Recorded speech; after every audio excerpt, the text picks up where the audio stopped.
معلوم دی. مطلب دویم قسم هغه متشابهات دي چې د هغې معنا خو معلومه ده خو مراد او مطلب معلوم نه دی، لکه ید الله، ساق الله، استواء علی العرش، دا الفاظ شلو. دا الله لاس، دارنګ استواء علی العرش، ساق الله، مختلف. امام ترمذی په په جلد اول کې بحث کړی دی چې د هغې معنا معلومه ای لفظي خو مطلب او مراد معلوم نه کیفیت مجهولی، نو د هغې معنا کولی شي خو په کیفیت کې د هغې بحث منع دی. د امام مالک رحمت الله علیه نه نقل دی. الف لام میم، الله عالم دی په مراد د دې حروفو باندې چې ارادی حق زمونږ په ایمان دی. یعنی دا هغه الفاظ دي چې د دې نه کلام جوړ دی خو څوک یې مقصد نشي واضحه کولی. علماو ته پکې یو قسم لدا نصیحت دی چې که ستا علمي منظر او علمي تبحر هر څومره وي او ته ډېر جید عالم او محققه مې د وخت چې کوم دی علامه مې، نو ستا علم بیم په الف لام میم باندې څه دی بند دی. رمزي معنی به وکړي خو د دې حقیقي معنا الله ته معلومه ده. حال دا یو بحث دی چې محمد رسول الله صلی الله علیه وسلم ته معلومه وکنه امت ته په قیامت کې معلوم شي جنت کې که التلاړو الله هم دې ټول بوزي. دقسې یو د درس حلقه به کیدو چې هلکه راځئ د الف لام میم معنا راته معلومه نه وه، هلته به بیا معلومه شي، هلته به بیا وضاحت وشي. او نبی علیه الصلاة والسلام پې پوهېدو که نه نو وی میان عاشق معشوق رمزیس کرامن کاتبین را هم خبر نیس. د عاشق او د معشوق په منځ کې یو رازي چې کرامن کاتبین هم هغه نشي لیکلی، هغه صرف په سترګو کې یو بل پوی کوي، ملایکې هم هغه اشارات نشي لیکلی. نو دا د الله او د محمد رسول الله صلی الله علیه وسلم په منځ کې یو راز دی او د ابوبکر صدیق رضی الله تعالی عنہ نه نقل دی. الله لا اله الا هو الحي القيوم. الله چې دی لا اله نشته بل کارساز بل معبود الا هو مگر دقه یو ذات دی. الہ هغه ذات ته ویلی کېږي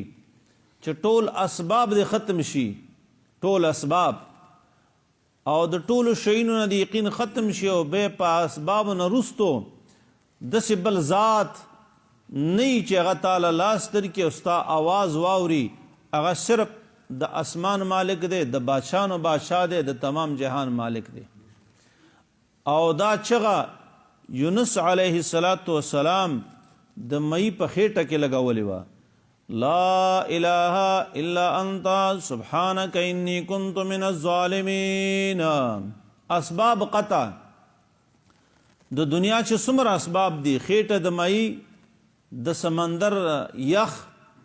او ټول اسباب ته قطع، او دقه د الہ آواز کوي چې یو ذات دی چې هغه به زما مدد او نصرت کوي. الحی همیشه ژوندی دی، القیوم انتظام کوي د ټول مخلوق. الحی همیشه ژوندی دی، همیشه د پاره ژوند دا د الله جل جلاله صفت دی. او بل داسې انسانیت په عالم کې نشته چې هغه به همیشه د پاره ژوندی وي، نه، بس صرف دا د یو الله صفت دی. الحیو همیشه ژوندی دی. بیا زمونږ او ستاسو زندگی مستعار ژوند دی، سوالی ده، عارضي ده، د بل چا په اختیار کې ده. القیوم انتظام کوي د ټول مخلوق، چاته څه سپارلی نه دي. مدبر لکل شین علی کل شین کل حین، تدبیر کوي د هر شي او په هر شي باندې نگران دی، او هر شی چې کوم دی د هغه په قبضه او په قدرت کې دی. دې ته ویلی کېږي قیوم ذات. چاته څه سپارلی نه دي چې ګنې چاته کوم کار سپارلی دی چې دا زه نشم کولی او دا کار ته کوه، ته زما د طرفه چې کوم دی نایب جاینشیني، نه نه نه. لکه څنګه چې عام جاهل خلق وایي یا ناپوهه خلق دا وایي، وایي زه پلانکي بابا ته وایم او بابا به الله ته وایي. زه پلانکی ته وایم او پلانکی به الله ته پیش کوي. نه زما او ستا اوازونه، زما او ستا فریادونه، ډایرک الله جل جلاله اوري. نزل علیک الکتاب، در لېږلی تا ته کتاب، بالحق د پاره د اظهار د حق، مصدقا تصدیق کوونکی دی، لما بین یدیه دا څه چې مخکې د ده نه دي. څومره کتابونه چې د ده نه مخکې دي، نو قرآن عظیم شان په اصولي مسایلو کې دغه کتابونو تصدیق کوي. څومره صحیفې چې تلي دي او څومره کتابونه او څومره انبیا په مخ د ځمکه راغلي دي، نو دا ټول په مسله د توحید کې ورونه دي. هر نبی چې راغلی نو د هغې د ټولو نه مخکې آواز د لا اله الا الله. خو بس یا لا اله الا الله موسی کلیم الله، یا ابراهیم خلیل الله، یا عیسی روح الله، صرف د وخت نبی به بدلو، نور آواز د الله د الله تعریف، د الله د پہچان نغمه یوه وه، خبره یوه وه، رنگ به بدلو، جبه به بدله وه. الله جل جلاله چې څومره انبیا را لیږلي دي، نو هغه ټول په مسله د توحید کې شریک وو. وانزل التورات، نازل کړی تورات، والانجیل او انجیل، من قبلو مخکې د قرآن نه، هدى للناس، دام هدایتو د پاره د خلکو. تورات او انجیل دای د قرآن نه مخکې نازل کړي وو، د وخت کتابونه وو، شریعتونه پکې وو. دا هدى للناس یا صفت د تورات او د انجیل دی. نو بیا په دې معنی باندې هدى للناس چې مسله د توحید التم دا او دلتم دا، او یا صفت د قرآن دی. من قبلو مخکې د قرآن نه، هدى للناس چې دا قرآن هدایت دی د پاره د خلکو، یا تورات او انجیل هم هدایت د ټولو خلکو د پاره دی په اصولی مسائلو کې. لکه هغې کې چې کوم اصولی مسائل دي، تورات کې هم توحید دی او قرآن کې هم توحید دی. تورات کې هم د قیامت اثبات دی، دې کې هم د قیامت اثبات دی. تورات کې هم رسالت دی، دې کې هم رسالت دی. په اصولی مسائلو کې کتابونه ټول شریک دي. البته شرایع، فروعی احکام، روجی، منځونه هغه زمونږ بدل دي، د هغې څه بدلو. نو د هر چا مریض ته چې څوک دوايي ورکوي ډاکټر، نو مریض نوعیت ته ګوري چې دې مریض له دا نسخه پکار ده، دې مریض له دا نسخه پکار، او هغوی له هغه احکام پکارو. موږ له الله جل جلاله دا احکام را لیږلي. وانزل الفرقان، اور را لیږلی الله فرقان. فرقان فرق کوونکې په مابین د حق او د باطل کې، او حقیقت دی چې قرآن داسې کتاب دی چې د حق او د باطل په منځ کې څه کوي؟ فرق کوي. وانزل الفرقان، اور علیږلی فرقان، د شک شبې نه دي اوباسي، او د یقین درجې ته دې څه کوي؟ روباسي. او دارنګې حلال حرام پکې ښکاره دي، توحید شرک ښکاره چیړلی، داسې غټ غټ بنیادی قواعد پکې دي چې په هغې باندې هر سړی په اسانه پوهېدلی شي. ان الذین، یقینا کسان، کفروا بآیات الله چې انکار کوي د آیاتونو د الله نه، لهم عذاب شدید، دی له سخت عذاب دی. والله عزیز انتقام، الله زورور دی، خاوند بدلې دی. تضمین او اشاره ده نصاراو ته چې آخري نبی دا خو د الله د قدرت د دلایلو نه یو دلیل دی، او د دې اقرار خو ستاسو د وخت پیغمبر کړی چې یأتی من بعد اسمه احمد، زمان رستو به یو سړی راځي، عیسی علیه السلام ویلیو چې د هغه نوم به احمد زمینی. نو تاسو ولې د هغې نه انکار کوئ؟ دا خو ستاسو کتاب کې ذکر و، عیسی علیه السلام په خپله خوله باندې ویلی، او دا عیسی علیه السلام سبق په قرآن کې الله جل جلاله را نقل کړی. دلیل عقلی، عیسی الہ نه دی، عیسی علیه السلام خدای نه دی، عیسی علیه السلام بنده دی. او د عیسی علیه السلام په الوهیت باندې نصرانیان یا پیرنګین یا عیسایان مختلف قسم دلائل پیش کوي، او د هغې اصول دي تقریبا شپږ غټ غټ د هغې اصول دي. او د دې رد په عجیبه طریقې سره ښه چې کوم دی مولانا رحمت الله کیرانوی رحمت الله علیه هغه کړی په خپل یو کتاب لیکلی یو دغه تیار کو یو بامبړ یو نصرانی ډیر په مخکې زمانه کې دلته راولېږلو نو چې راویلېږلو نو زما خیال دی چې صرف په فاتحه باندې هغه 3000 اعتراضات وکړه د نصرانیت اشاعت یې کو د نصرانیت تبلیغ یې کو حالانکه د مسلمان په ملک کې قانون دا دی چې د نصرانیت د بل مذهب د بل فرقې اشاعت به منئ اوسیږي دي بطور اقلیت اجازت دی تر دې پورې فقها او علماء لیکلي چې د غیر مسلمه په سورلی لباس چال چلن کې به د مسلمان نه فرقي چې غیر مسلم یا به د مسلمان سورلی پشان سورلی نه استعمالی گاڑے به داغه پشان نه گاڑے به بدلی بلکې د غیر مسلم جنډه به په ولاړی او تشهیر خو سوال نه پیدا کیږي چې اگر د خپل مسلک تشهیر وکي اوسیږي با په امن کې به اوسیږي کوم حقوق چې مسلمان ته عدالت ورکي حکومت ورکي هغه غیر مسلم ته ورکي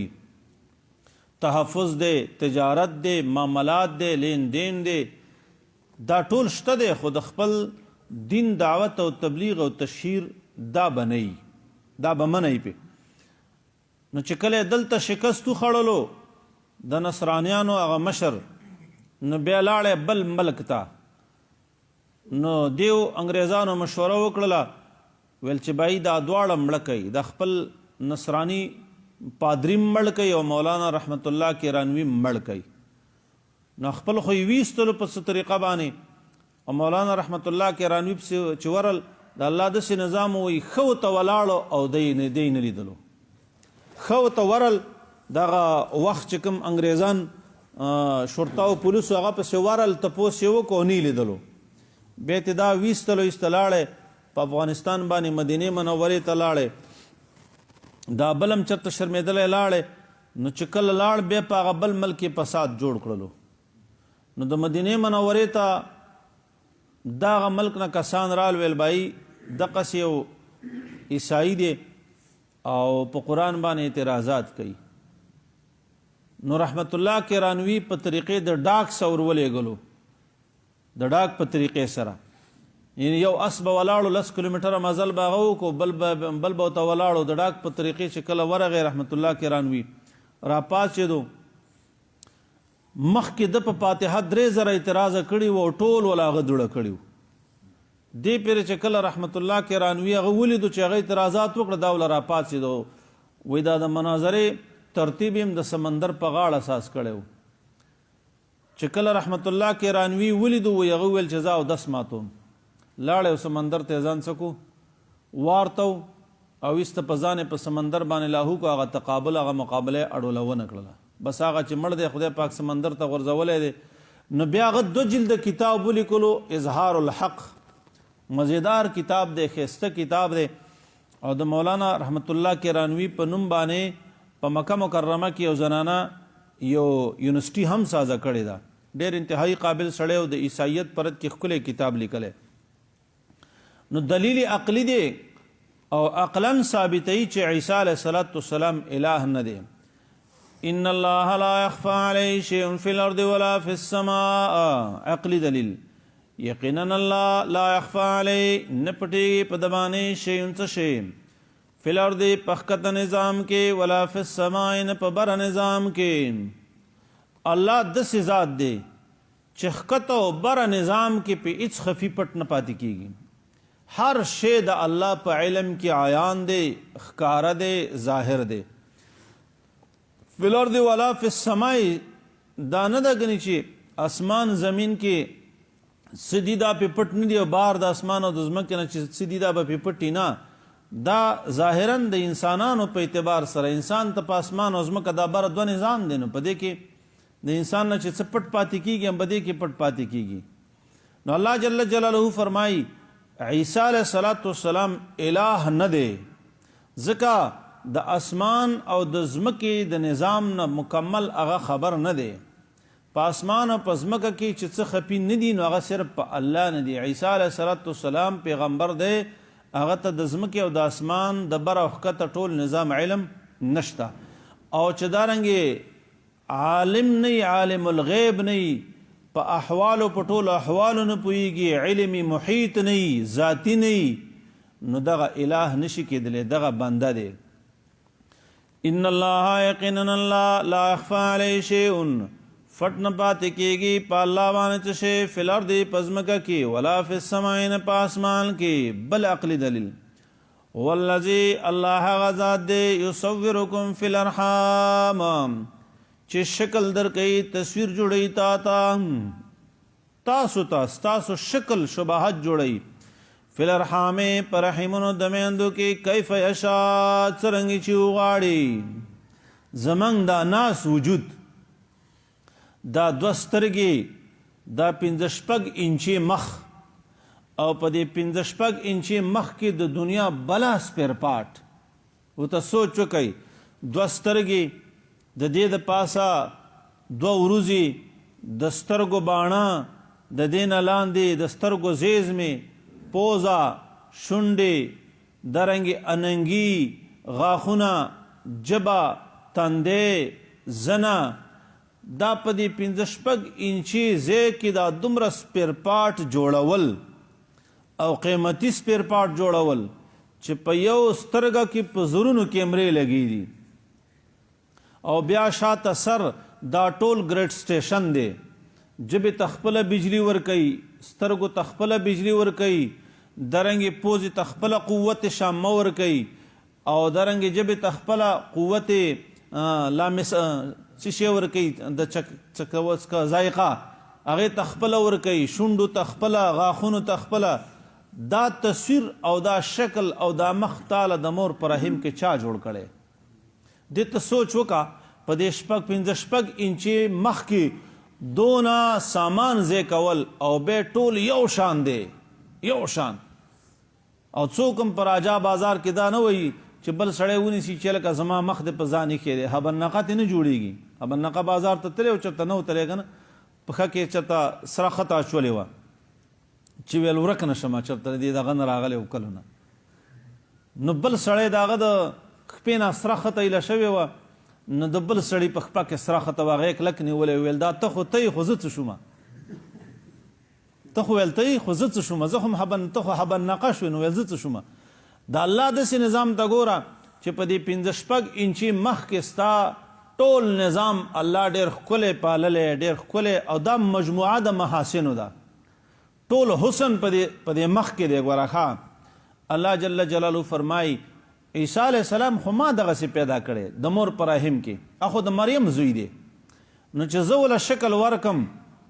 زی جوړ کم نو هغه څنګه الہ کېدلی شي، هغه څنګه خدای کېدلی شي؟ شکل ته ما جوړ کړی، ته ورځې بیا په دربار کې بیا ورته وایې ته خدای ته ماله راکه په تا به شي په بل چا به شي او د ډاګې وله دیوانه بابا له زما، ته دې ته سوچ نه کوې الله وایي خو ستا مخ او د دغه انسان مخ دا خو ما جوړ کړی، ستا خالق خو زه یم. والذي الله هغه ذات دی یصورکم چې شکل درکوي تاسو ته فی الارحام په رحمونو د میندو کې کیف یشاء څرنګې چې وغواړي. د چا د مخ څادر یو شان او د چا د مخ څادر بل شانه. څوک پکې ړوند پیدا کړي، د چا نظر کم پیدا کړي، د چا دماغ 100% کار کوي، د چا هغه 80% کار کوي،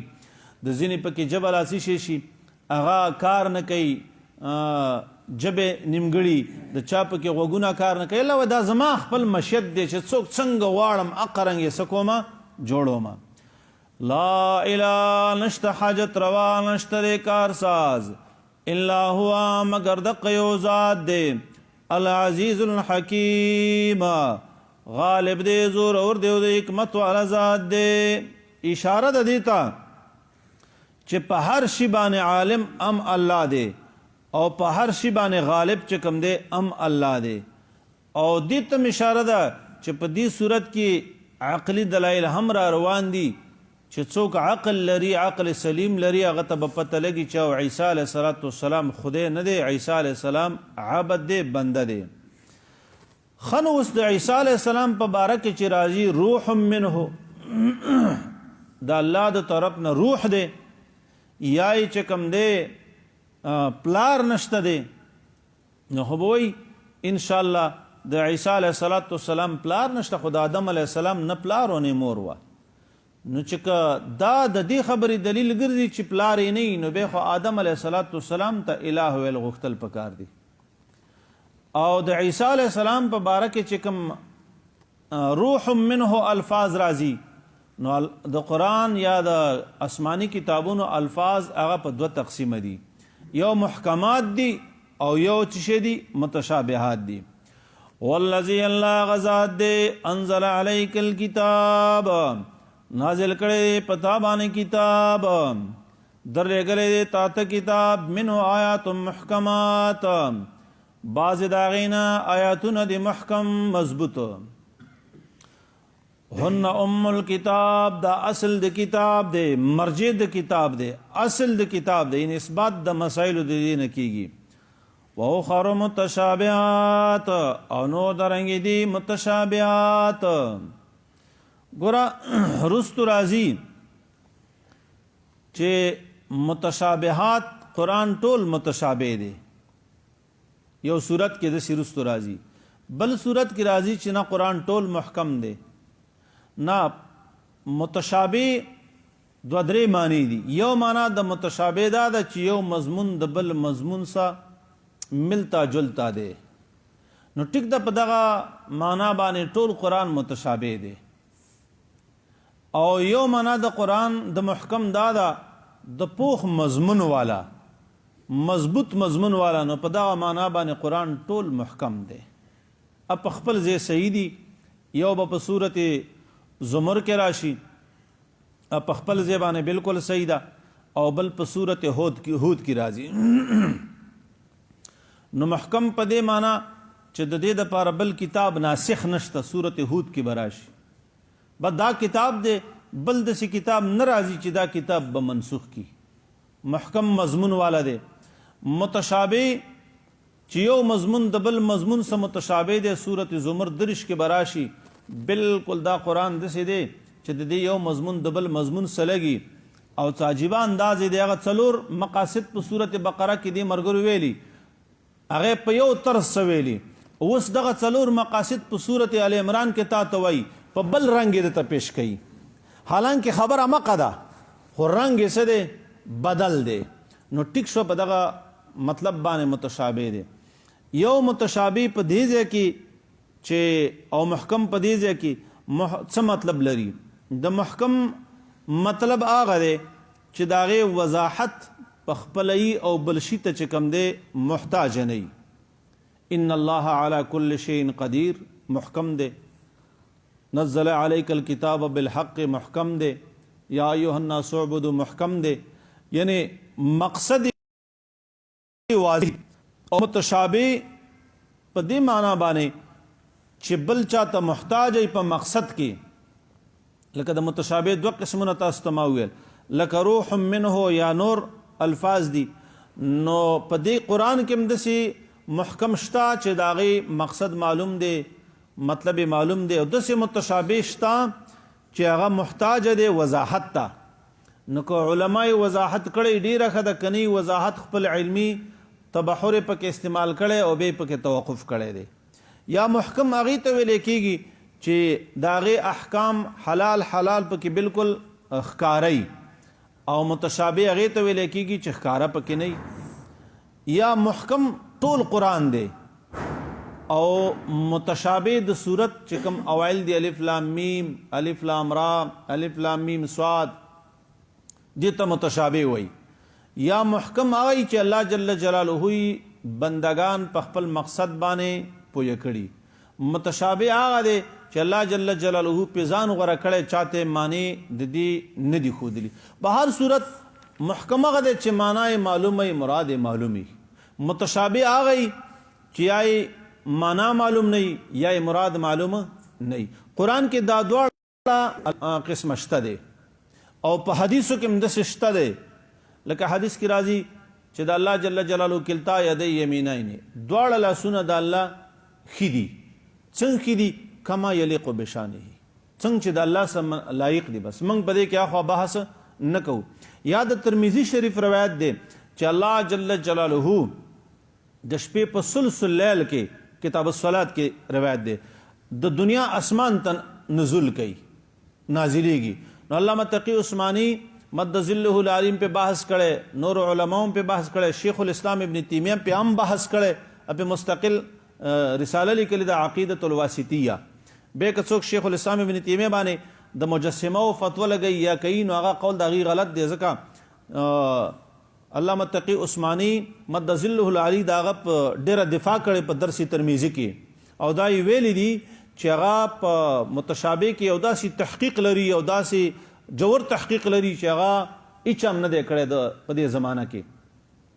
اوس الله جل جلاله نازلیږي د دنیا اسمان ته، څنګه نازلیږي؟ دلته خوشپی خو امریکا کې خورزي. اوس د دې بحث من اخوانه شو چړلې کما یلیق بشانه. الله جل جلاله د دنیا اسمان ته نازلیږي او وایي څوک غوښتون کې شته چې مانه وغواړي، څوک بخون کې شته چې مانه وغواړي بخانه، یعنی د چا څه ضرورت شته دی چې زمانه وغواړي، نو په دغه وخت کې الله جل جلاله دعا قبلوي. اوس د دغه مطلب موږ ته نه دی معلوم. یا متشابه عالمان وایي قبر کې عذاب دی، حق دی، سچ دی، ور پکې شته، روضة من ریاض الجنه د جنت د باغچونه یا باغچه ده، او حفرة من حفر النیران یا د جنت د جهنم د ډوغل کو نه د کندونه یو کند ده، حدیث کې دا راځي. یا پکې یو کم سل ماران دي یا یو ګرز دی چې وای په قبر کې نو څو لا سبب ازمکه نه نوځي. اوس دا موږ ته دغه حدیث کې شته دغه په زمونږ ایمان دی. اوس کې سړی وای دا ما تراوخه و نو دا بال هغه ته خودل شي چې کله دغه ځای ته لاړ شي. اخوا د دې بحث په دنیا کې بس څومره چې نبی علیہ الصلوۃ والسلام فرمایلی دي داغي معنا معلوم دی، مطلب معلوم دی، خو کې سړی دسی وای چې ماته د سرا وخه ونه دغه خودل نشي غد عالم برزخ سره تعلق لري. زمنګ په ایمان دی چې قبر کې عذاب شتا، حق دی، سچ دی، او دارنګي نعمتونه په کې حق او سچ دي. د جنت د باغچونه یو باغچه ده او د جهنم د کندونه یو کند ده. په دې زمنګ ایمان دی که زمنګ عقل منی او کني منی، که زمنګ زړه منی او کني منی، خود محمد رسول الله صلی الله علیه وسلم قول مبارک دی دغه په زمنګ څه دی ایمان دی. درنګ د عیسی علیہ السلام مبارک چې راضی یا ابن الله یا روح الله روح منه، نو دا د متشابهات نه دي. والذی الله غزاد دی انزل علیک الکتاب در لګلې تا ته کتاب منه آیات محکمات، بعض د دینا آیاتونه دي محکم مضبوط مضمون والا یا واضح مراد والا، هن ام الکتاب دا اصل د کتاب دے، مسائل عقیدہ عمل تے پاسانه معلومیږي. و اخر متشابهات او نور آیاتونه دي مراد او معنی معلومه نه ده، متشابه دي په دې معنی باندې چې مقصد معلوم نه دی، معنی معلومه نه ده. فاما الذين وسپدې باندې نتیجه زمون کار څه دی، منګ به په محکم عمل کو او په متشابه ایمانی، بس په محکم به زمون عملی عقیده به می پی او متشابه چې څنګه دی بس پاغه زمون اقونه ایمان دی، لکه څنګه چې ما د الف لام میم په سر کې ترجمه وکړه. فاما الذين چا کسان دي فی قلوبهم زیغ چې په زړونو کې کګلیچ دی، زړونه کاږدي او زړونه خراب دي. نو د دې خلکو مقصد څه دی؟ د دې خلکو مقصد چې محکم آیاتونه پاغه باندې عقیده یا عمل نه لري او درنګي په متشابه کې ګوتی وي، نو داغي مقصد دا دی. فاما الذين في قلوبهم زيغ آکسان چې په زړونو کې کګلیش دي، فیتبعون تابعداري کوي ما دا څه چې په زړونو کې کګلیش دي، ما تشابه منه چې مشابه وي د دینا، ابتغاء الفتنه د پارا د لټون د فتنه لټي چې متشابه کې ګوتی والی ته پوه شې چې دا سړی څه کوي، فتنه لټي. دا سړی په امت کې په قوم کې څه کوي، فتنه لټي، دا قوم گمراه کوي، دا ملت گمراه کوي. قبر دی لکه په قبر کې ژوندون شته او شته، حق دی، سچ دی. تعلق د روح سره د جسد شته او شته یا نشته، په دې کې جګړې دي. لکه څه پکې جګړه کې، خو چې کله قبر ته لاړو ته به محسوسه کوې، زه به محسوس کوم. تیاری چې له په کار دی هغه تا څه شی کړی دی، قبر له چې څه په کار دی هغه دې څه کړي دي چې دې ما ته راوښې وه. د شپې تهجد ته راپاڅېدلی، قرآن دې چاته ویلی دی، خپل د ژوند حصه ته د ژوند ټایم ټیبل وګوره چې تا د ژوند ټایم ټیبل عبس ډېر استعمال کړی دی او که په ځای دې ډېر استعمال کړی. که ته دغه یو ځای خبره کوې چې هلکه حیات نه مني او ممات نه مني، حیات لر دی او حیات بر دی او ممات بر دی او ممات لر دی، ته د خپل زندګۍ روزنامچه وښې وه، د خپل ژوند ډیټا وښې وه، تا کوم څومره نیک کار کړی دی. قبر دپاره دې کړي څه شی دي؟ ته خو دا وایې چې یاره په قبر کې ژوند حق دی، سچ دی. قبر یا د جنت د باغچو نه باغچه ده یا د جهنم د کډو نه یو کډه ده. ځان بچ کا، ته ځان بچ کا. په خلکو کې فتنه څه کوه؟ مه برپا کوه، خلکو کې فتنه مه دا کوه اچوه. د قبر د عذاب نه چې پس بچیږي هغه ووایه خلکو ته، د غیبت نه، د چغلۍ نه، دارنګې د دوکې نه، د پراډ نه، د قسم نه، د پردي حق نه، د بیلمازۍ نه، د زکات نه ورکولو نه، د حج نه ورکول. تا دا ګناهونه په خلکو پرېښي دي، خو دغه چې کېږي خو قبر عذاب هم د دې نه کېږي، برناخه خو نه کېږي. قبر عذاب تعالی کېږي، حج در باندې فرض دی ور دې نه کړلو، زکات در باندې فرض دی ور دې نه کړلو، غیبت نه ځان بچ کا، غیبت کې، چغلۍ نه ځان بچ کا، چغلي کې. په مړي کې پاسېږي ته قلاره عالم سړی، ملا سړی، او هغه راپاسېږي په مړي کې تقریر کوي، د خپل بړا څو باسي، یا د چا غیبت کوي یا د چا په چا تهمت لګوي. نو ته به اول خو تاله دی مولا، اول خو د ټولو نه مخکې خو تاله دی، ته خو د زړه بړا څو باسې، ته خو د خلکو اصلاح نه کوې. اول خو تاله په کار دی چې ته د خلکو اصلاح کې مقصد نه و ستا، خو چې کوم دی صرف تشهیر مقصد و، یا د خپل زړه بړا څیستو. کړي موږ څه شی دي؟ قبر له موږ څه شی کړي؟ هېڅ هم نه دي کړي. زموږ زندګي خو داسې په الله العب کې تېره ده. تاسو د خپل ژوند حساب وکئ، هر سړی د خپل زندګۍ حساب وکړي، د سهار نه واله تر ماښامه پورې ما د قبر تیاری له څه شی وکړه. که ته چې ماسخیم، مازدیګر، ماښام، ماخوستن مونځ مې کړی، دا خو ستا ډوډۍ د داسې ضرورت دی لکه څنګه چې ډوډۍ ده، ته ډوډۍ ومه خوره ځه اضافي ته. دا خو ته د الله په قانون کې پړې، دا خو به کې، دا خو ستا د وجود شکریه هم نه ده چې ته ووایې چې مونځ مې وکړه. هغه مونځ هم څه شی درز دروز هغه خو څه داسې مونځ نه وي، نو خو ټک ټوکي. وروسته ذکر څه شی کړی، پاڅېدلی په سنت طریقه یې، باتروم ته په سنت طریقه ننوتی، ژبه دې څنګه استعمال کړې، غوږونه دې څنګه استعمال کړي، سترګې دې څنګه استعمال کړي. ستا خو هر څه ورانې جاړ دي. ته خو اول خپله زاویه برابره کړه، ستا د روح زاویه وایي ته چې سار راپاڅېږي. بهر صورت الله جل جلاله فرمایي فاما الذین چې کسان دي فی قلوبهم چې په زړونو کې زیغون کګلیچ دی، فیتبعون تابعداري کوي ما تشابه منه چې مشابه د دې نه په متشابه پسې دی ورپسې دی. هلکه د ژوند غټ غټ اصول هغه تا ته ښکاره دي، په هغې عمل نه کوې. ابتغاء الفتنة د پاره د لټون د فتنې، وابتغاء تاویله د پاره د لټون د غلط تحویل تاویل د هغې غلط تاویل، چېرې د دې غلط مقصد راوځي یا دې چې څه مقصد لټوي، بس دې وایي چې دا متشابه به زما په طرف راڅملي.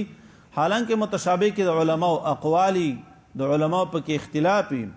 وما يعلم تاویله الا الله، او نه پیږي په تاویل په انجام د دې په مقصد د دې مگر یو الله، بس صرف الله پې پیږي. یو سړی وایي د الف لام میم معنا ماته وکړه، نو ټیک د وبې کې کتابونو لیکلي، خو آخر کې دا ویلي چا یوه لیکلي، چا دوه لیکلي، چا پنځه لیکلي، خو آخر کې دا وایي دا رمزي معنی دي، دا یقیني معنی نه دي. آخر کې به تا ته ووایي ما وکړل الف لام میم معنا اول او لازم په مؤمن باندې، دا څنګه چې خلک وایي خدا یقیني معنی نه دي، دغه رمزي معنی دي. وما يعلم تاویله الا الله، او نه پیږي په تاویل د دې باندې مگر یو الله. والراسخون فی العلم، مضبوط خلق په علم کې، کلک خلق په علم کې، یقولون دی وایي آمنا به، منګ ایمان راوړی په دې باندې، کل من عند ربنا، دا ټول هر څه زمونږ د رب د طرف نه دي. بس مضبوط سړی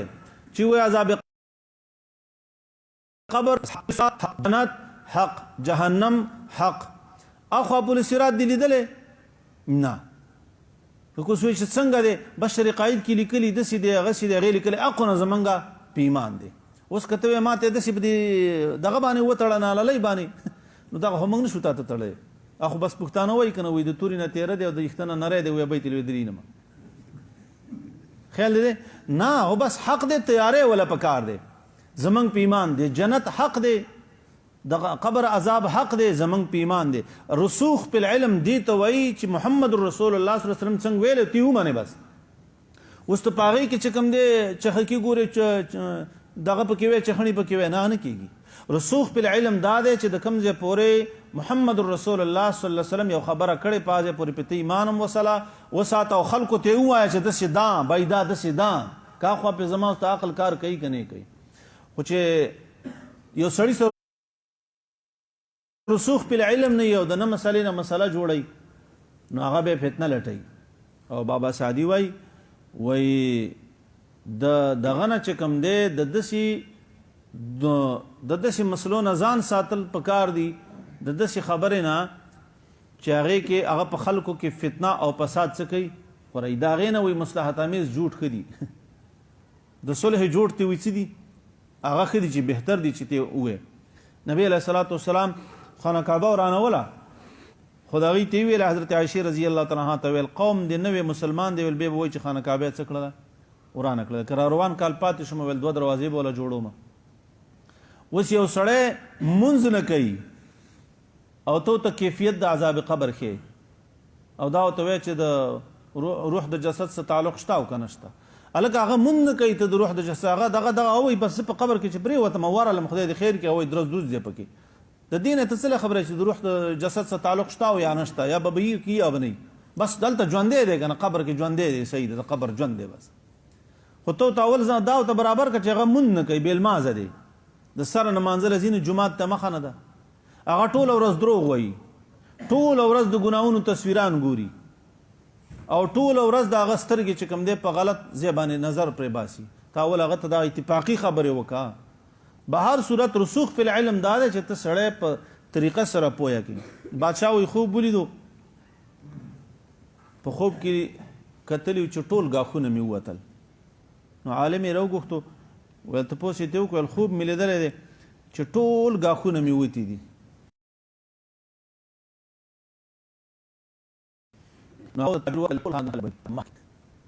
ستا د خاندان خلک به ټول ستا په مخ کې مري ورته ګوري به ویل دا جیل ته واچوئ بل عالم یې راوغوښتو نو هغه ورته ویلې ویل دقسې مې غاښونه ټول ختي په خوب کې هغه ویل باچا صاحب دا خو دونه خبره نه ده ویل عمر به دې ډېري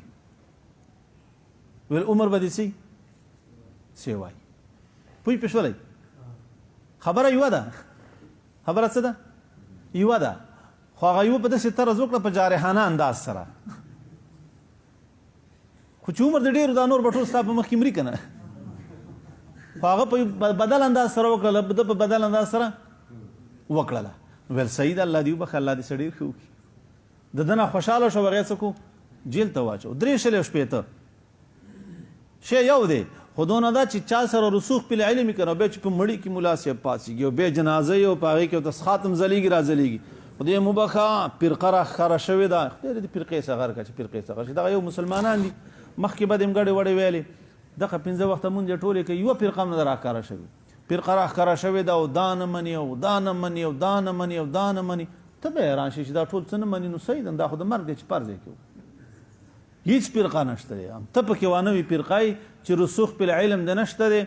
او مطلب د چا چې غاښونه ختي ختي ټول به دې په مخ کې مري تا جیل ته کول غواړي به هر صورت د چا چې رسوخ په علم هغه وایي چې کوم متشابه دي بس پاغې زمونږ څه شی دی ایمان دی والراسخون فی العلم او خلق چې مضبوط دي په علم کې یقولون وای آمنا به زمونږ ایمان دی په دې باندې یعنی بمراد الله من المتشابهات چې دا الله څه مراد دی ته متشابهاتونه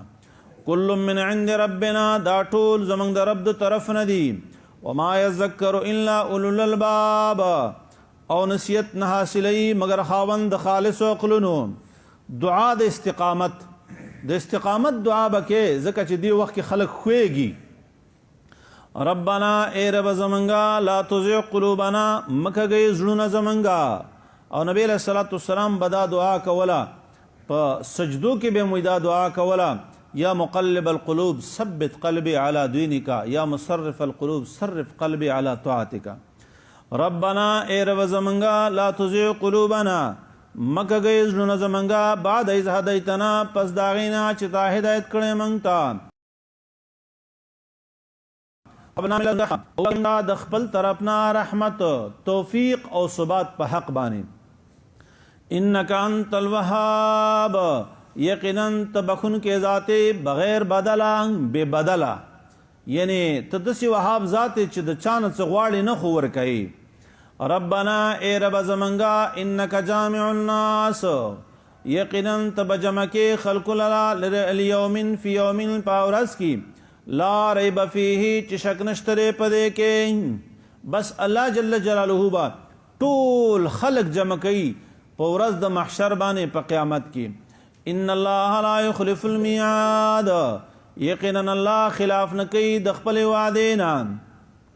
دخپل وعدینا خلاف نکی خو وعد نه خلاف کئی کلا کلا که گناہ دی کڑی بس چشم پوشی کئی زوی کڑی دی دا پا دنیا کے میں دربانے حیا و پردہ رچولے و پا آخرت کے میں دربانے حیا و پردہ سکم رچوم